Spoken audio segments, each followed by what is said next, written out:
Assalamualaikum warahmatullahi wabarakatuh. Perkenalkan, nama saya Silvani, jurusan Pendidikan Pancasila dan Kewarganegaraan, kelas C angkatan 2021. Baik, di sini saya akan memenuhi tugas UAS mata kuliah Hukum Administrasi Negara yang diampu oleh Bapak Saleh Al-Hamid, SIP, MA.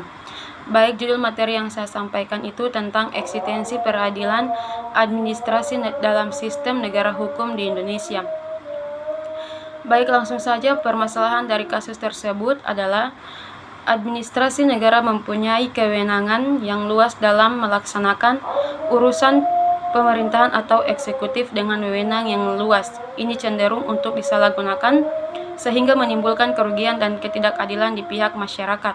Oleh karena itu, harus ada lembaga lain yang mengontrolnya berdasarkan teori trias politika. Lembaga eksekutif secara politis dikontrol oleh lembaga legislatif, dan secara yuridis dikontrol oleh lembaga yudikatif. Karena pejabat administrasi negara menjalankan fungsi eksekutif, maka lembaga yudikatif yang mengontrol secara yuridis adalah Pengadilan Administrasi Negara atau PTUN. Fungsi kontrol yuridis Pengadilan Administrasi Negara bertujuan disampaikan untuk memberikan perlindungan hukum bagi masyarakat dan pejabat administrasi negara itu sendiri.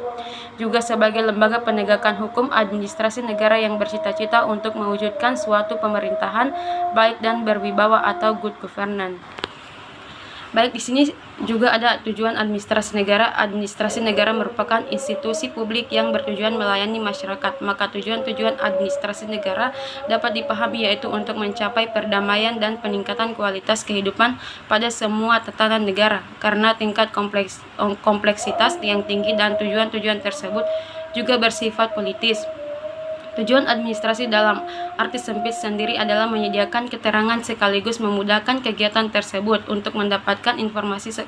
Kembali, pengertian administrasi dalam artian sempit bisa juga dikatakan sebagai untuk tata usaha dari perusahaan atau organisasi. Dan di sini juga ada eksistensi peradilan administrasi negara hukum di Indonesia. Peradilan administrasi untuk menyelesaikan perselisihan sebagaimana yang dikemukakan pertama kali oleh Fritz Julius Stahl pada abad ke-19. Adanya suatu peradilan administrasi untuk mengontrol perilaku sewenang-wenang yang apabila satu dilakukan oleh negara. Menurut penulis, bahkan dalam konsep nomokrasi Islam tadi disebutkan bahwa salah satu prinsipnya adalah adanya peradilan yang bebas. Hal ini menunjukkan bahwa secara tersirat juga mengakui adanya lembaga peradilan khusus, yaitu peradilan administrasi dalam rangka mengadili, memeriksa, dan memutus suatu perkara. Baik, di sini ada solusi dari permasalahan yang saya angkat dari materi yang saya perlu upaya-upaya untuk mengubah cara-cara berhukum yang masih diwarnai paradigma positif, yakni dengan menghadirkan fungsional di peradilan tata usaha negara yang memiliki keberanian untuk melakukan terobosan-terobosan hukum apabila suatu teks peraturan perundang-undangan menghambat proses untuk mewujudkan keadilan substantif dalam tataran praksis. Fungsional peradilan tata usaha negara harus memiliki integritas sehingga tidak memutlak cara-cara kompetisi hukum atau memutlakkan cara kerja.